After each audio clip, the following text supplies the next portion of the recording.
What's up, everybody? Welcome to IGN Game Scoop. I'm your host, Damon Hadfield. Joining me this week, Justin Davis, Scoop. Jared Petty, Scoop. Brian Altano. We got a great show for you this week. Gross show. A real gross show. We got some Mad Bulls, we got the Spline Pit, Garbage Pail Kids, we got it all going on. Somebody's getting oozed. Hopefully, no one says, I don't know. Only 80s kids will understand that one. Great show for this week. We got to talk about Titanfall 2. Talk a little bit more about Battlefront. But first, some housekeeping notes. Next weekend is PAX East in Boston. IGN will be there in full force, and there are several opportunities you have to come and hang out with us. First of all, we're hosting a PAX East kickoff party on Wednesday, the 21st. Ooh. This is at a venue called Candy Bar, which sounds like a strip club. I cannot confirm or deny whether or not it is a strip club. What about a delicious snack? Yeah. It's intercapped. Candy Bar is intercapped. This is a 21 and over event. There'll be gaming stations, a photo booth, prizes for the first 300 guests, and I'm told tons of surprises. Sounding more and more like a strip club, Yeah, you're right. It's actually true.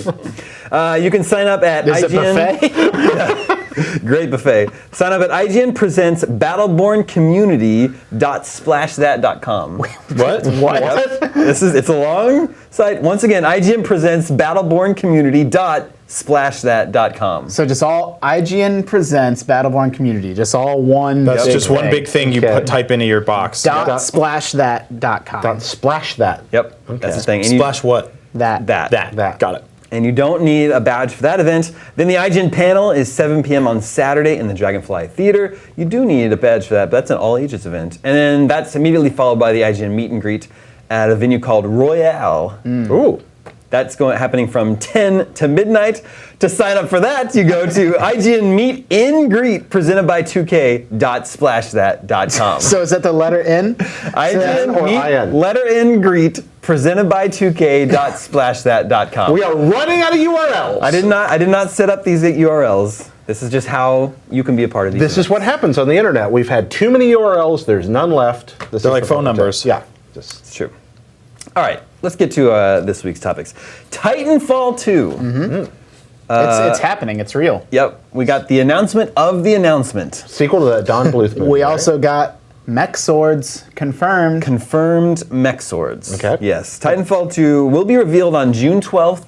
That happens to be E3 week. It's the Sunday of E3 week, which Sunday is now part of E3. It's I forget their name of it, but EA's having an event. EA Play. EA I Play. think it's They're like pre-E3 sort of. Yeah.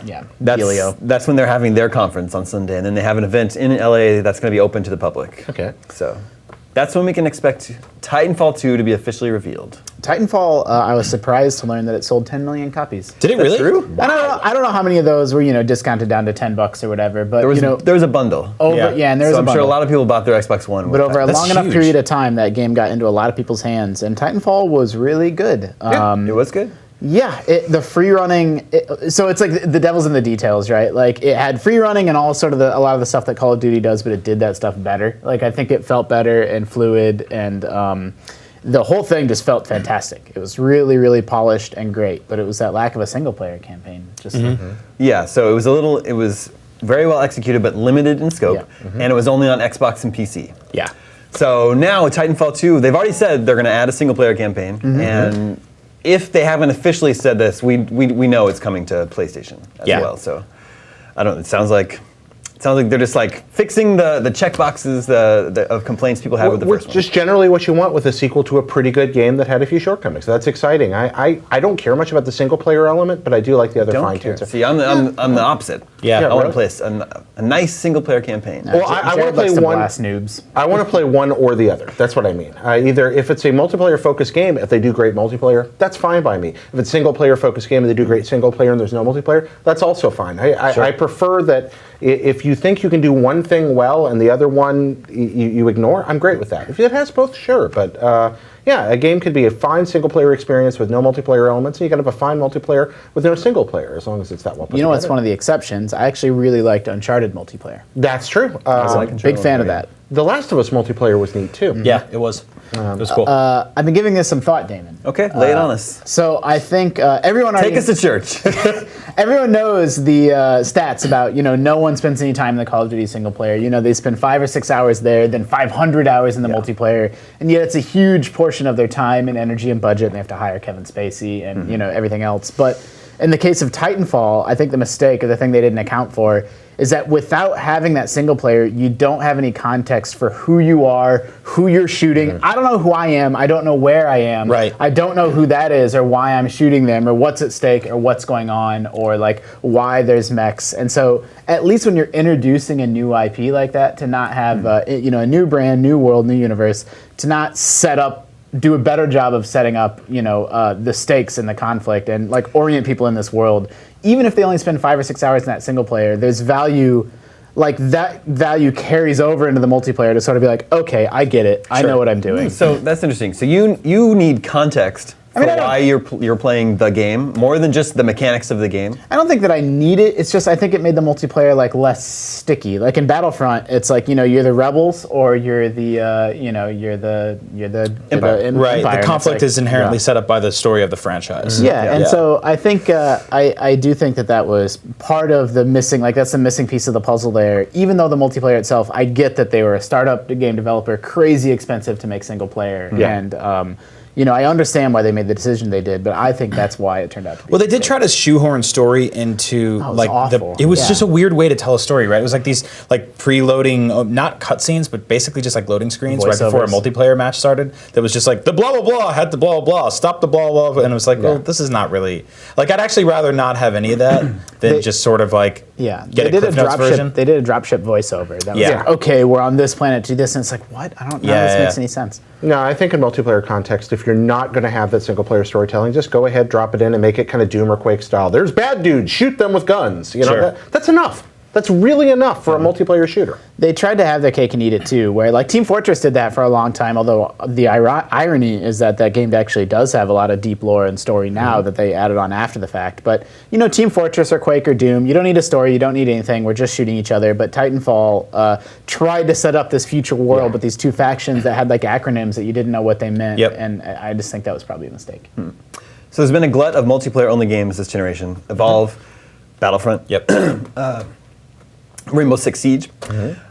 If Titanfall 2 adds a single-player campaign, does that start a chain reaction? Or do the second iterations of all these games also add single-player campaigns? Yeah, I mean, is that an admission of guilt, for lack of a better term? I would hope so. Like you said, I'm a lot like you in that way, where it's very, very rare where like a multiplayer-only game will really grab me. Like I'm a turned off the lights, put on the surround sound headphones, and play a single-player game. Like I love getting lost in a story, getting to play something at my own pace. Like I'm playing Battlefront now, and the new Jabba's Palace map came out, and I want to walk around and geek out about how cool it is. And my teammates are getting killed, and I'm not helping them because I'm like, ooh, I found a Grimorian guard behind a gate, and I can't do that. And there's no single-player mode where I can be like, oh look, it's the Rancor. So I kind of want that. I like being able to play stuff at my own pace. But like you said, Justin, they're incredibly expensive, and if most people gloss over them, it's hard to justify. But it became such a sticking point for Battlefront, where people were like, why doesn't this have this? Why doesn't it have this? And I think it's because the old versions had somewhat of a story mode to an extent. Titanfall, I think, like the expectation with first-person shooters is that you don't really have to make more than a 4-hour, 5-hour long campaign. Even that is enough, and give us a couple different difficulty settings and platinum trophies and stuff like that, and that'll be enough to get people going. So that I would like to see. I mean, I don't think anyone's really asking for like a 15-hour game here. But if there's a 4-hour story mode for Titanfall and there's a justification for why I'm battling giant robots, aside from the fact that it's just cool, that's pretty awesome. I think go ahead. Titanfall had more. They actually added a horde mode and added some of these modes and features post-launch. But at launch, like no single player was a shorthand for like that game was really short on content and modes in general. Right. Like, not that many maps, not that many modes. Like this game was crazy fun and polished, but there weren't a lot of ways to experience it. And like you contrast that with something like Call of Duty that's also $60. Like Call of Duty Zombies is so like it has a separate character progression system, separate weapons, separate story. Like it's separate art literally style. Like, and I don't think we're this far away from this happening. But for now, it remains within the core Call of Duty package. I think it'll eventually be its own thing. Like that was a $60 game inside the game that you launched from like a whole separate main menu. And like it also had like hardcore modes and like just that wealth of content that you get even outside of the short campaign. Titanfall was just missing some of that. So like give us more ways to experience, sort of the rad gameplay systems. Yeah, I would like to see the closest they can get to a more complete package from the jump. One of the Titanfall's biggest problems was the way it split up its user base by putting out map packs and DLC and things like that all of a sudden some people were playing and some people weren't. And Battlefront's kind of had that problem a little bit where they give early access to season pass people, but once that gets unlocked for everybody, everybody's in. Like I know they did that with the Battle of Jakku, and it was hard to find matchmaking. And if you want to maintain that balance of creating a game that's popular for a long time, but also services the most hardcore users, but also doesn't alienate the people who just kind of want to casually check it out. So that on top of nailing the single player is like that's their big asks right now. Like that's the big things they have to get over.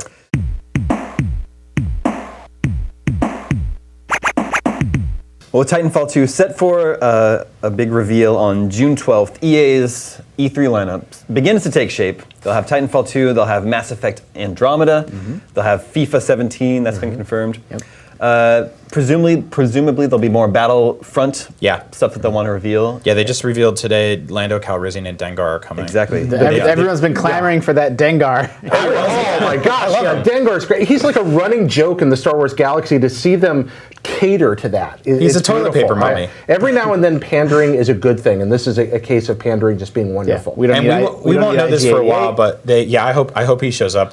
Bosk's gun is in the game, so I think they'll do all the bounty hunters. But it's really cool that they've announced that Cloud City stuff's coming, then Death Star, but the 4th expansion pack is unknown right now. But a lot of rumors are saying it'll lean into Rogue One, because Rogue One is basically right before the original trilogy. They're only doing original trilogy stuff, and we don't know what the 4th map pack Jakku DLC is an exception. Yeah. Like people keep asking for, I want this, I want that, and I don't think a lot of people understand that Battlefront really is focused on that OG trilogy, and it feels like they can probably sneak Rogue One in there. Yeah, I think they can throw in a Yavin base or something. Maybe they'll do that BART station from the trailer with the robot running around. Yeah, totally. Can't wait for that movie. They'll probably also want to show off the VR version, the PlayStation VR version. The experience of Battlefront. Yeah, I'm guessing it's just speeder bikes, which I'm okay with. That'd be fun. That'd be great. And then it's been a while since we heard from Battlefield. What do they do for Battlefield 5? Is that what they would presumably be the next one? Yeah, I was wondering if they were getting into that sort of Call of Duty thing where they would have on and off years now with Battlefront or whatever they want to do in that. Hardline or something like that. Stuff like that. So I feel smart, alternate Battlefield and Battlefront. It's a good solution to me. They tried that with Medal of Honor and that didn't work. Yeah, I don't know how wise they would be to go head to head with Call of Duty with something like that again. I think Battlefront was just different enough that people. I mean, it's Star Wars. Yeah, that doesn't hurt at all. I mean, Call of Duty has been showing some weakness, though. They bounced back this year with Black Ops 3, but they stopped breaking their own records a couple years back with Ghosts, and it's been a little bit shaky, but the rumors about the next one sound pretty cool. So. Yeah, but this is also like, is EA going to put out a game like that and then also have Titanfall and more Battlefront content? That's a good point. Like they're juggling 3 first-person shooters at the same time. I don't think Titanfall is confirmed for this fall. It's not. I think that might be.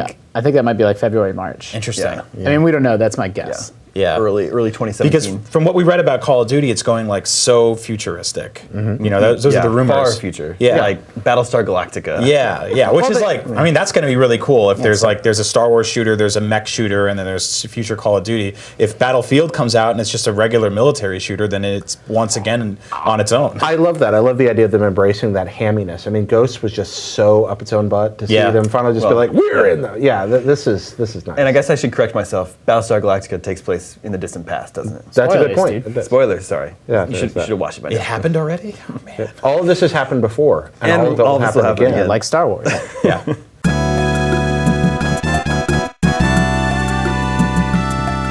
All right, moving on. In the subject of statistics that prove what we already know, a recent Nielsen study finds that most hardcore gamers, traditional gamers, console gamers play mobile games. 66 to the tune of 66%. Of people who identify as hardcore gamers also play mobile games. However, they don't spend a dime on mobile games. 83% of those don't spend any money. Oh, but that actually means that 17% do spend, which is higher than the average. it's just sort of it's like the whole whale concept, right? Right. Yeah, a small That's what- percentage of your audience is. But that's a bigger, small percentage. Just But right I mean, about the way that yeah. mobile games work is 95 to 97% of people never spend anything, and that 5% of players that are willing to transact subsidize everybody else. I mean, this isn't surprising at all. And we see this in the IGN comments. When I used to run the mobile channel at IGN, the comments would always be, F mobile games. These are crap. Except for these three that I play. Yeah. Yeah, exactly. Like, yeah, sure, I play Plants vs. Zombies, and when I'm on the bus, sometimes I'll play Angry Birds, and I really like this war game that I play with my friends, and like I'll check out these games, but besides those, screw mobile. I wonder how many of these guys are going out and buying the ones that just let you buy the game for one price, one this is time. why I want. Apple's really leaned into that. This is why I love that, by the way. Yeah. I want to bring this up. If most gamers are playing mobile games, but they're not spending money on them, that means they're not playing the best mobile games because the best mobile games just cost a fixed upfront price, like Lara Croft Go, Monument Valley, FTL. That's really interesting because these like FTL, self-proclaimed hardcore gamers, Yeah, but they're just who playing the play crappiest best, they're free-to-play playing crap stuff? garbage. One of my things that I like, and I've noticed this 100 times, and I feel like I've talked about this before, but when I'm getting on a flight and I walk past first great, class, right? Yeah. and there's somebody on like the newest iPad, and they're playing a mobile game that has ads on it because they didn't pay the $1 to get rid of them. I'm like, reevaluate your life. Get it together. You're sitting in a sky chair that costs thousands of dollars on a $1,000 tablet that's like I can't even think about affording it right now. And you're like, I'm not going to spend $1 to get rid of ads in this game. Like, it's so ridiculous. It's so ridiculous. That's my mom, except for flying in first class. Yeah. But she plays this game. I guess I got a name drop. She plays Fairway Solitaire, and I swear to God, she's played that game for hundreds of hours. Like she plays it every day. And there's a free version that's kind of gimped and crappy, or the full game is I think $3. And this is a couple years ago, so I don't know if they've changed their business model since then. And I'm like, Mom, you play this game literally every evening. Like, spend the $3 and you'll get. She's like, No, I don't mind. I just do the same courses over and over. It's I'm like, you're getting like just it's $3 on your. It's so bizarre to me. Like iPad. we it's like a pack of gum. Yeah, I mean, as gamers, expensive gum. we are so weird and we have selective like reasoning when it comes to picking and choosing where we spend our money. Like I went out for lunch in San Francisco today. I got a sandwich and a peach tea that Batman vs Superman has ruined for me because it looked like piss. And it was $12.75, and like that's kind of a steal in downtown San Francisco. Absolutely. But then I get back to my desk and I read this like some tweet from somebody who spent $17 in Mitomo today to try to get the cat costume, and I'm like, that's ridiculous. And I'm gonna go poop out my sandwich and my grandma's piss tea, and I'm not even gonna think about it. But I looked at that situation and I'm like, why did you spend so much money in that game when you could have just like waited around and maybe bought a costume with a couple of coins or whatever. But then I'll go out and buy a $10 beer or something like that, or like I bought a Star Wars toy for $25. It just sits on my desk and falls over, and I turn it. Where does this stop? I don't understand. The part that bugs me is the bing ooh bing ooh. Sometimes it reminds. I used to go by pachinko parlors in Japan and watch people just plop the coins in and pop the coins in, great. or go to a casino, see Big the same pachinko thing. fan. Those are the scariest places in the universe, by the way. Oh, some of them are rad. Pachinko, have you been in a pachinko? I've actually never been inside one. I very literally loud, very bright. I literally got sick from what I walked into one. It was 3 stories. It was screaming loud. Yeah. Like it sounded like Transformers. And everyone's chain smoking and everyone's drinking and everyone's screaming and there's no air and it's just like, "Rah!" And I walked out and I'm like, I'm sick. I have a cold. I have a flu. go to Echo Pachin. You go in there, they won't let you smoke inside. Okay. It's completely different. Good. Yeah, it's but no, I really do think that there's a. I get nervous about the closeness to gambling, and I don't think gambling is inherently unethical in any way. Yeah. But I do think that there's a certain part of the population that's susceptible to being victimized, and I do worry that some of these flashing lights and cha-ching sounds on apps where you can pour more and more money in that I know are aimed at a small fraction of the population kind of resemble. No, I mean, you don't even need to you don't need to hedge. If you look at the top grossing games, they're all slot machine apps. Yeah. Like, there's no kind of about it. Like, you can buy, they'll give you 10,000 free coins a day to gamble with, but if you want more, you can spend $1, and then those shoot up to, and those games make $100,000 a day for giving out nothing. I remember growing up and going to arcades at birthday parties and stuff like that. As an 80s kid, like that was a big part of video game culture because you got to play stuff that looked better than the stuff you had at home. Yeah. And there were like, Ninja Turtles and there was X-Men and and Simpsons. They're all fun multiplayer game. And basically, the better you were and the more quarters you put in, the closer you got to getting an ending. Yeah. And then right next to it were these games that were like those big towers of just tokens. Yeah. And you would put a token in and it would just push a shelf into more tokens. Yeah. It would push another shelf. And eventually, like, a couple tokens would fall down and then you'd get some tickets. And it was like, this feels like a racket. Yeah. But people paid. And like, I mean, that's your... Yeah, but it depends on like this claw machines. I mean, it depends on what your tolerance level is for this sort of thing. Mobile games have definitely, this has been lurking beneath the surface. It's really come to the forefront in 2015, 2016. The sort of gacha games where you spend $1 and then you're going to get a character. You're going to get a new character for your team or squad, but you have a 2% chance of getting the ultra rare character. Yeah. You know, a 5% chance of getting a rare character. Otherwise, you're getting a common character. And like, okay, you save up your money, they drip you a little bit of money, so once a month you can maybe try to get one without spending any cash. And like, that's literally gambling, which is illegal on the App Store because it crosses state lines. And like, they're very much sort of skirting beneath the law. Like, I think it's not illegal because the stuff doesn't have any monetary value. Like, you can't turn them into cash or anything like that. Right. But like, a reckoning is coming, and it's coming in Japan too, where they have special events where, hey, you normally have a 3% chance of getting an ultra rare character, but you know, for these 2 days, we're going to up it to 6% or 10%. And then people got together and ran the numbers, or a guy bought like $1,000 worth of stuff, and it turned out they were lying. Like they hadn't. They hadn't increased your chances? No, well, they hadn't increased them to the degree that they said they did. Ooh. And so now, because of that, like this industry might be a little bit more regulated in Japan than it has been, because you're really at the mercy of. Like, so they doubled the odds, and you try 10 times, and you don't get anybody, and you're like, did I just have bad luck? Yeah. Like, you're just really at their mercy that they're telling you the truth. They ultimately have a link to your credit card. It's not tokens in a machine. It's a lot of money. It's your, your net resources are available, and if you're willing to make the wrong decision at the wrong time, you could spend an awful lot of money in a very short period, and there's no accountability. When you read those stories about like somebody's kid who spent $3,000 on Smurf berries, like that's never happened in an arcade. It's impossible. Yeah. You know, no one's ever brought in their dad's credit card and swiped it and gotten $3,000 worth of tokens and walked out with this like Santa Claus sack of fake coins. Although I love the idea that would be great. And started dumping him into a Stack skee-ball has a big machine. dollar. Yeah. All right, moving on. Let's check in with the listeners. Hey, listeners. Hi, listeners. What's up, listeners? What's up, listeners? What's up, every listener? Our first email this week comes from Vernon. I'm going to choose to believe it's Vernon Reed, guitar player for Living Color. Oh, okay. Really? Yeah. Okay. What about Vernon Troy? That's what I was going to say, Vern man Troyer. from Austin Powers. What's the little man? What are your, I'm sorry. I actually don't know that. the technical term for him because he's not Technical. Yeah.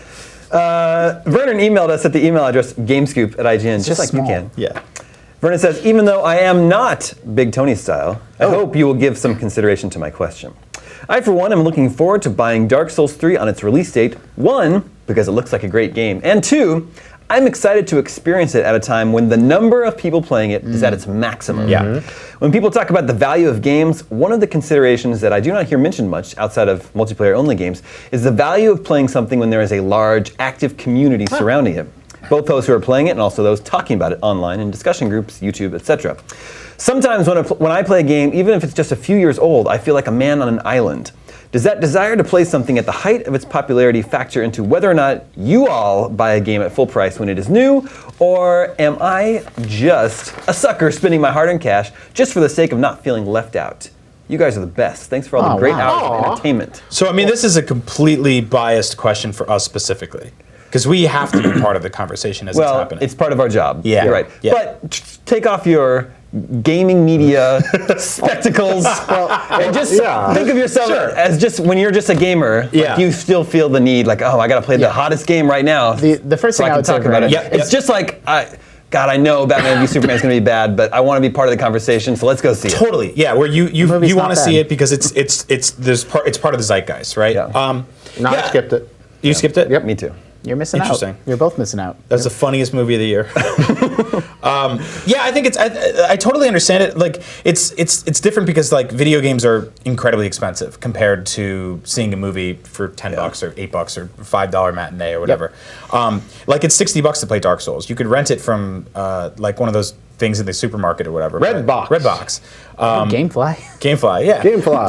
But even then, like, you're going to spend a couple bucks and you're going to take it back and bring it back in. I think there's something cool to be like, I see all these Facebook communities popping up. Like the Podcast Beyond just launched one for this game, and people are fighting bosses at the same time and giving each other tips. And there's something really cool about that. That being said, there's also something really cool about coming back 6 months later and seeing an entire wiki filled out and just being like, anything I could possibly need is already here. Yeah. You know? We Thanks to people like were Jared. playing The Witness early before it came out, and like we got stuck, and like that was it. There was no like there was no option. So like that's something when you have our job. But no, I mean, Vernon, I would say first of all, you're not a sucker at all because you said yourself that you get enjoyment out of it. That's true, yeah. Like, so you're spending $60 now and like versus $30, you know, whenever in 6 months or 12 months. And you have to decide, like, is it worth $30 to me to be able to go on a really, really active subreddit or you know, NeoGAF topic or, you know, see all the IGN news posts about something, you know, and be right in the thick of it. Yeah. Like, yeah, I totally think that that's probably worth $30, but that's, you know, that's something that you can determine for yourself. I do generally recommend that you wait around at least for the reviews. They usually come out around the same time, and I'm a big fan of letting professional reviewers tell me about a game before I go spend a lot of money on it. I don't necessarily let them tell me whether or not I'm going to buy it, but their opinions matter. And read the review. Just look at the score, read the review, see if this is a game like, oh, based on what they said, based on this person, this person. What about just not scrolling really- down to the pros and cons and just reading those? And just looking at the score. Don't do that, please, ever, No, please. that's not really what he's not really asking about. Like, should he wait for reviews? No, but I say, so wait for the review. Even if you want to be part of the conversation, even if the pre-order, you want to be there opening night when everybody else is jumping it, please wait to read the review, then go buy the game. If there's a tiny pre-order bonus, you'll miss out on that, but the odds are that you're going to be more confident in the decision you made at that. What I will say, one of the things that bothers me about kids these days, these younger gamers, is that they think they can be part of the conversation. Some of them think they can be part of the conversation if they've just like watched some Let's Plays on YouTube. Even if they haven't played the game, like, get out of here with that. You haven't played the game, you aren't part of the conversation. I very much, I'm on Vernon's side on this one. That's actually why I love Reddit a lot as a platform, because my Reddit looks different than probably anyone else's Reddit because I've customized it and tailored it. And you can subscribe to specific subreddits and unsubscribe from others, and you only see the stuff that you choose to see.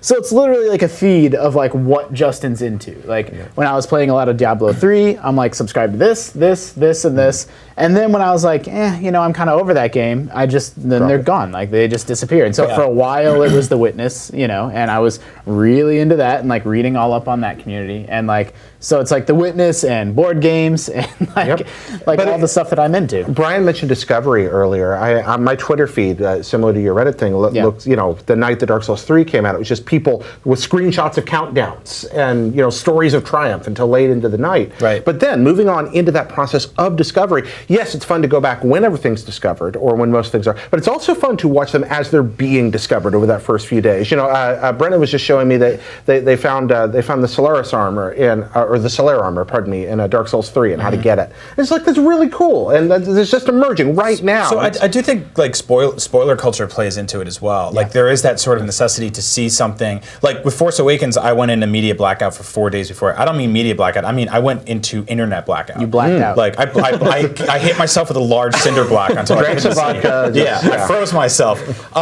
So like I think that's a big part of it now. Like we mentioned one of the bosses on one of the show. I think it was on Beyond the other day, and I'm sure someone's going to be upset that we did that, even though we just made a vague reference to what a character looked like. Because that's like you can be scrolling through Twitter and be like, oh, it's the main boss of Dark Souls 3. Oops. Like so, I think part of it now too is sort of like I have to see something before it's ruined for me. There's also sort of spikes that happen not because of release dates originally, but because of stuff that happens later on. Steam sales, PlayStation Plus, games with gold. These are kind of big movements that get entire armies of people playing something for the first time. Sometimes like a month or even a year after it's out. Like something will like there was somebody put together that video of sad Ben Affleck the other day. And they used that song "Hello Darkness, My Old Friend." And did you guys see it? Like it cracked the the top 10 on the Billboard charts. That's awesome. Sounds of Silence? That song that's like 50 years old. That's a great song. Yeah, but it's like, and to be fair, it's not that hard to like a certain show that you and I are part of tops the Billboard charts somehow. Totally. So you don't really need to sell that many copies these days to be on Billboard. But I think it's kind of interesting that like sometimes, and I remember like PewDiePie did a Let's Play of like I think it was like Skate 2 or something like that, and it like spiked in European sales. Like, I mean, he made Flappy Bird too, but yeah, I mean, exactly. So I think there are things that happen that are movements outside of just the original launch day, where you can be part of like a big sweeping conversation again. It doesn't necessarily have to happen in that first window. But yeah, I think spoilers become a big part of it, and like subreddits and message boards and all that kind of stuff. It's a big conversation. Yeah. Sorry, I was going to say, I also understand that hunger to be, it's like, guys, I'm watching season 2 of Lost. I really don't know if he's going to push that button or not. And people are like, no one wants to talk to you about it. Yeah. Like if you're onto something late, like I watched True Detective like a year late. And I'm like, oh my God, I want to talk to this about somebody. And Goldfarb's like, dude, I told you a year ago to watch that show. Yeah. And then it was too late. Like I missed the window. But on the other hand, you do get the time travel aspect from that. I mean, and that playing it early doesn't mutually exclude you from going back. I do recommend you go back. There's a thing where you can look up at the night sky and look at the stars, and you're seeing them, from thousands to millions of years ago, because it takes the light that long to get here. You're actually traveling through time when you do that. Really cool. Yeah, we're traveling through time right now. Yeah, you know what I mean. We're traveling through time in a way unconventional, a different way. With games and really media in general, you can do the same thing.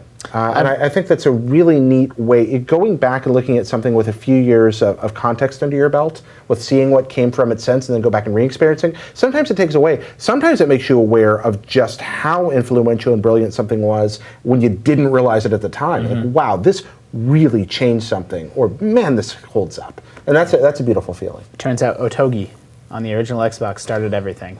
That's the one. If you just went back and gave it a shot, you'd see.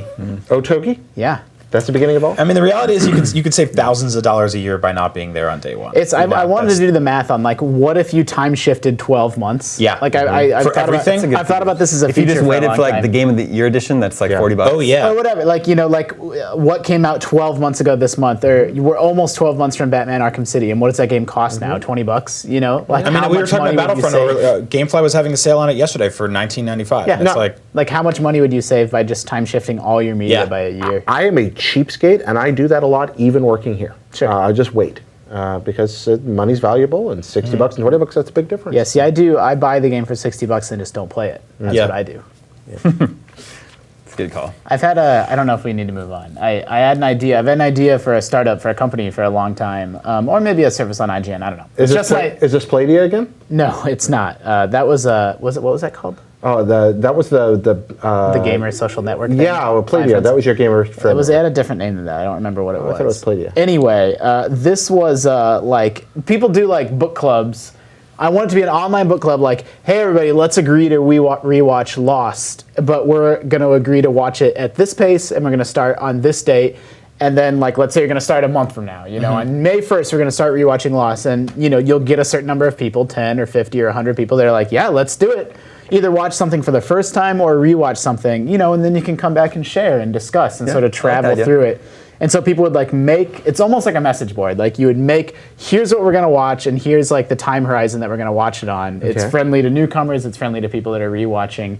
And then if you're looking like, I've never watched The West Wing, I would find some West Wing group that was about to start and like enjoy the show with them. The problem is because people would be dicks. Yeah, human beings are inherently chaotic, terrible monsters. People would show up and spoil every episode. But maybe you have like a reputation system or something that like, people can be muted or whatever. I like that. I mean, that's why I do like stuff like PlayStation Plus, because it gives people an opportunity to play, to have a conversation about something at the same time, outside of the release date. But games are weird because they push back on you. Like games... Or they go offline. Yeah. Like I can sit and watch The West Wing and turn it on, and it's going. The only thing that will happen is I'll probably fall asleep. But when I try to play a video game, like I'm gonna die a bunch, and I might get frustrated, and you might be on the next level when I'm still on the last one. Stuck in one place. Yeah, that does happen.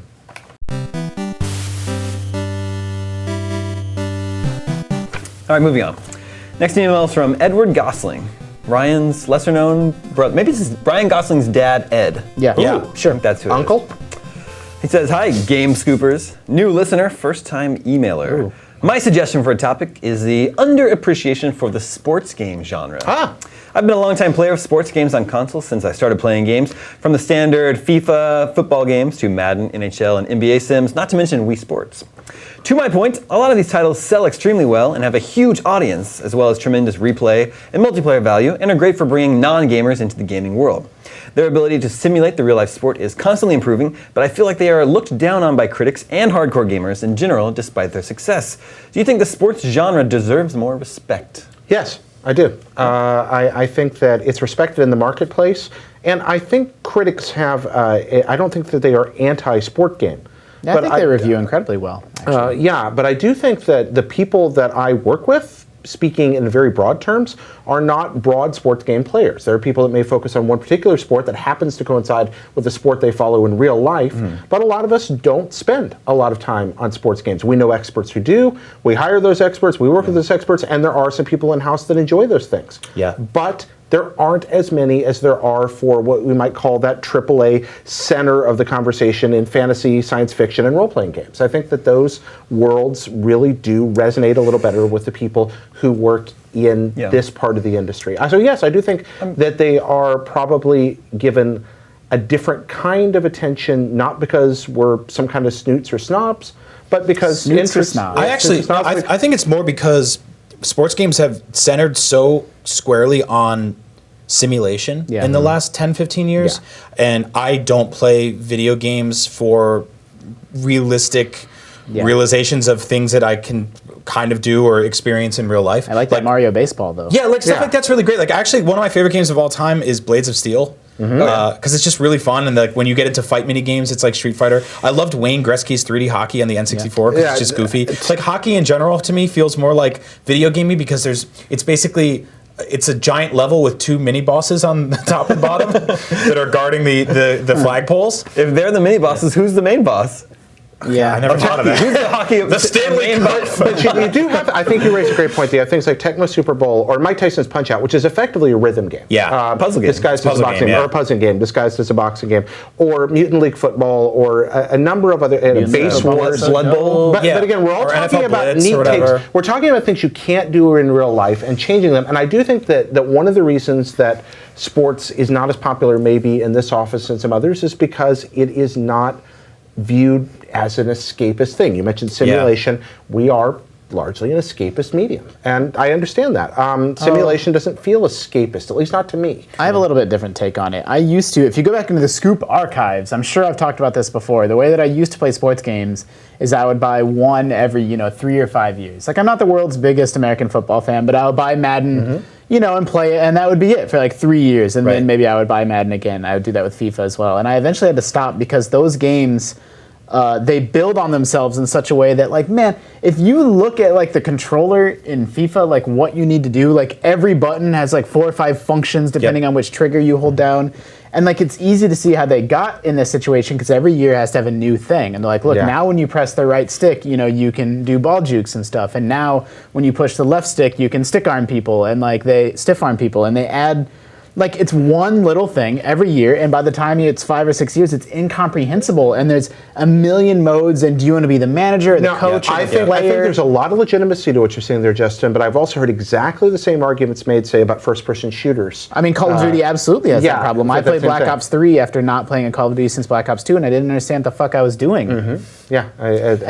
That's why I can't play. Like, I bought FIFA South Africa, whenever the South Africa World Cup was. I bought that one, and I'm like, I don't even know, like, how to play the game. Like, which of these menu options is for me? Like, and for some people, that's like such a wealth of content that if you buy FIFA every year, it's dope as hell. But it's like the same reason I don't play Gran Turismo or Forza, but I will play Mario Kart. You know, like I want something that not necessarily is simplified, but something that's just a little quicker to get into. I know there's like quick play matches and stuff like that in all these sports games, but a lot of it gets into it feels almost like too human to me. Like it's just like I get the game too human. Not God by Silicon Knights.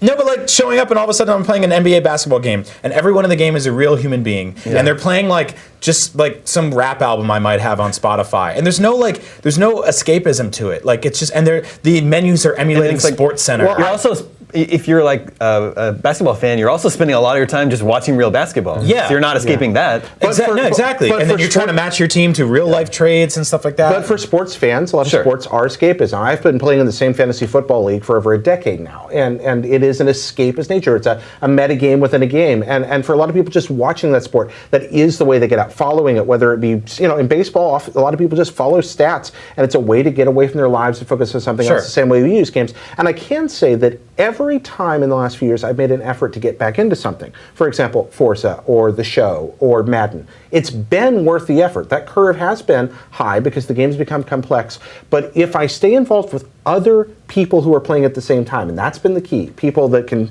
say, hey, here's what you're doing wrong, hey, here's what's changed in Forza, then it has proved worth it, and I've had a great time after that initial couple hours frustration. Yeah, I mean, I'm not like, I totally agree with that. I'm not denouncing why they exist or who they service. I don't think you are. But I specifically can say, like, when it comes to video games as a medium, like, I would rather, it's the same reason I'd rather watch movies than documentaries. You know, like, documentaries are interesting and they're fascinating, but it's just like, oh, this is the thing that's actually happening in real life. That's cool. It's really depressing. Well, it's also really depressing. Yeah. Back to Hyperlight Drifter. Exactly. And there's something else here we haven't talked about at all, and that's the fact that the coverage of sports games has not just narrowed stylistically from things that were a little less realistic, like Blades of Steel or Punch-Out, but it's also narrowed in the marketing and the franchising, and finally, who owns the important properties. Well, that's the thing. EA monopolized the conversation. Exactly, and that's frustrating. There's no more competition out there, which means they are only pushing themselves, and that is a squish, I believe, on innovation that frustrates me. There's not a lot of variety out there in major sports games anymore. We started the show talking about like 4 different first-person shooters and how they're taking to places. Some have mechs, some have jetpacks and Sarlacc pits. Yeah. Some are taking place in the far future. One might take place in the past. Like, that's a fascinating conversation, but looking at sports games, it's just sort of like, oh, EA renewed the Madden franchise again for another 10 years. There's not really much to say there. It's an old man scoop moment here, but I mean, there once upon a time, young'uns who are watching, you could play multiple franchises based on the NFL. Yeah. They were all 2K different. was dope. Oh, it's so good. Yeah.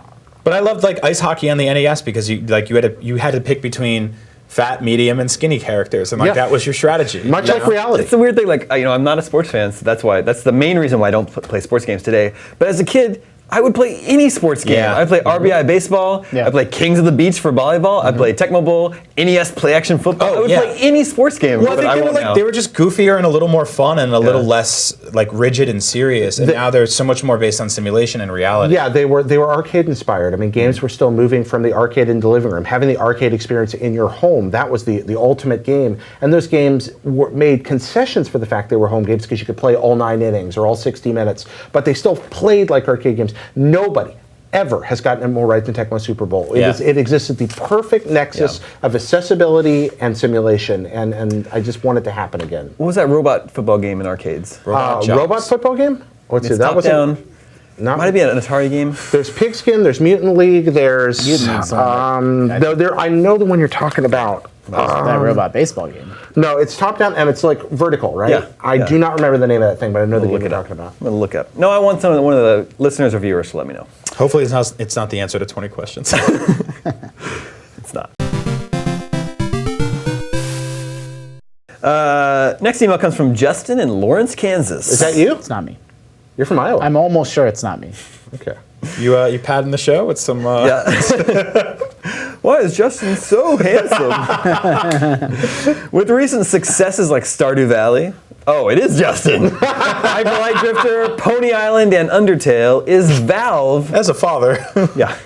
Is Valve missing an opportunity to create a low-cost, low-spec, indie Steam machine? The Steam Link doesn't quite fit the bill for me. I'd like a dedicated system with a small footprint that doesn't require me to stream. The Steam Link is like the Vita TV or PlayStation TV where you can stream your games to your TV. Yeah. He says the PS TV seemed like a possible candidate, but Sony blew it, and the Ouya, rest in peace, tried to provide the hardware first in hopes that a robust marketplace would follow. Yeah. Steam has the developers, the storefront, and the desire to create hardware. Should they add this kind of device to their roster? No, because they don't want to fragment their market, even though I love these games and I play a lot of them.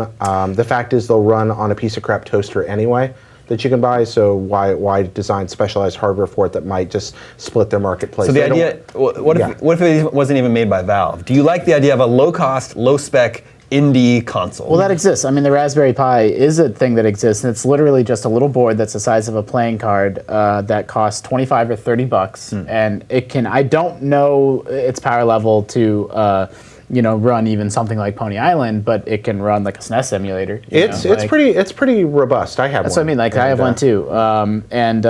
If you put a case on that and maybe made it slightly beefier, then you have a $50-$60 reasonably priced PC.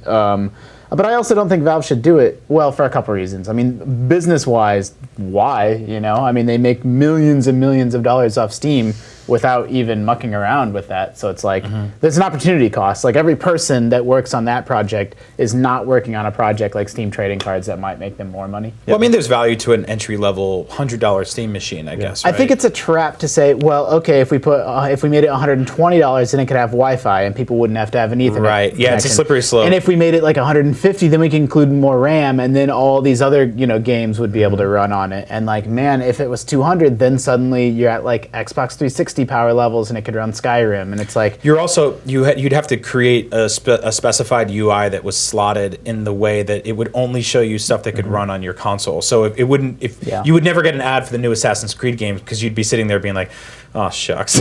Now I like the Ouya. If I remember correctly, I just backed got rid it. of my Ouya. Did you? How'd you do that? Did you sell it or just throw it out? We took it to Goodwill. Yeah. I wrote it off my taxes. I would be totally okay with a device like this existing, but I don't think it would come from Valve because they wouldn't want to split their market up. But yeah, somebody will probably take another shot at low-cost Android-based hardware. Again, a Chromebook is effectively what you're talking about. It doesn't have to. It can't be Android-based though, because then that's not PC. Well, it's not. Okay, now we're talking about hardware. It need to be Linux-based. Yeah, well, Android is Linux. Well, yeah, but it doesn't run. It doesn't. Yes, but that's not what I mean. Okay, I'm confused now. Like the Steam Linux store, like if you're in Android, you can't boot that up and buy games. Oh, we're talking, okay, now again, I'm saying stay away from Valve, stay away from Steam entirely. I'm talking about a dedicated, Damon said earlier, what if it weren't Valve? That's what I was saying. I mean, isn't this basically it basically just your phone? To an extent? I mean, Yeah, but phones are expensive. Yeah. Yeah, but It's not low cost. Well, I mean, Not really low spec anymore either. No, it's not low spec, but it is low cost if you consider what it's doing for you. I mean, it's basically getting a free game console with a phone or a camera or all the other things that you would buy that you would fold into it.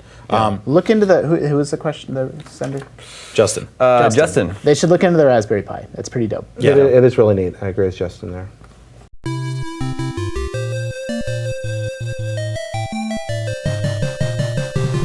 All right. Justin, you have 3 minutes to guess this week's video game 20 questions. Should we do a speed round? Sure, make it a speed round. Okay. Our suggestion this week comes from Fernando in Portland, Oregon. Okay, does your character in the game ever eat food? Do they eat things? That's your first question? Yeah. No. Okay, was this game released after January 1st, 2000? Yes. Is this a console game? Yes. Before January 1st, 2000. Was this released? Oh, wait. After, I said. He said after. After. Okay, did this game get a physical release? Yes. Was this game released on what we'd identify as the last generation of consoles? Which would be 360, PS3, Yeah. Wii, yes. Yeah. Was this game multi-platform? No. Okay. Was this game exclusive to Xbox? No. Was this game exclusive to Wii? Yes. Okay. Okay, Wii game. Got it. All right. Where the character doesn't eat. That's Man. not Mario. Because I assume he eats the mushrooms. Yeah, I assume so too. Yeah, I think that's fair. What else are you going to do? Yeah, wait, does he rub it on his skin? There's only a few orifices you can stuff it in. I'm so big! And it's not Yoshi. So, yeah, because he also eats stuff. Okay. Yep. Let's. Is this a first party? Good question. Yes. Okay. Go ahead. Physically released first Did party. we ask about multiplayer? No. Is there a multiplayer component? Yes. That's 10. Ooh, 10 multiplayer competitive. It's a multiplayer Wii game made by Nintendo. Are you riding around in a cart? No. Are you playing as Kirby? No. I'm thinking it's either Mario Party. Olympic or Yarn. Wii Sports. Wii Sports. Wii Fit. It's probably Wii Sports. We Play. Do you play as a me? We could ask that. Would be. Go for it. Do we play as a me? Yes. All right. So Do you play a variety of fun sports mini games? Yes. Is this a sequel? No. Would this be Wii Sports? Yes. How many questions for that? 16. All right. Yeah, all right. Close. I didn't want to get hosed by it being Wii Sports Resort. Yeah, well done. Yeah. Although that did have that really fun sword fighting game. It's always interesting, this game, because it's like it took us 16 questions to get to one of the most recognizable best-selling games. One of the best-selling games of all time. The most important launch title since Super Mario Brothers. Oh yeah, right. for sure. What was the name of the accessory you needed for Wii Sports Resort? Motion Plus. Wii Motion Wii Plus, Motion yeah. Plus. Yeah. Yeah. The Waggle Wand. Yeah. Yeah. It's pretty good. I love the Wii. Love it? Yep, absolutely love it. Who doesn't? Adore Wii. Vince. No, I Vince don't- hates the Wii. I don't Well, love- I Vince don't is a love big the old Wii. jerk. I love some games on the Wii. I do not love the console or its controllers. No, really? I adore that sucker. It's a very difficult system to go back to. I found that I Takes can a go lot of back. setup. Yeah, I can go back to almost any. Actually, the GameCube is actually a little hard on the eyes. Like going back to that level of 3D games that have that sort of smear over them. Well, again, it looks so much better on a CRT. That's the problem. It Right. wasn't made for HD. Wii wasn't really made with HDTVs Yep. in mind. That's part of the problem. But All right, that's all the scoops we have for you this week. Thank you, Justin. Thank you, Jared. Thank you, Brian. Remember, you can always reach us at the email address gamescoop@ign.com. If you are going to PAX East, we'll see you there. My name is Damon. This is IGN GameScoop, and we're out.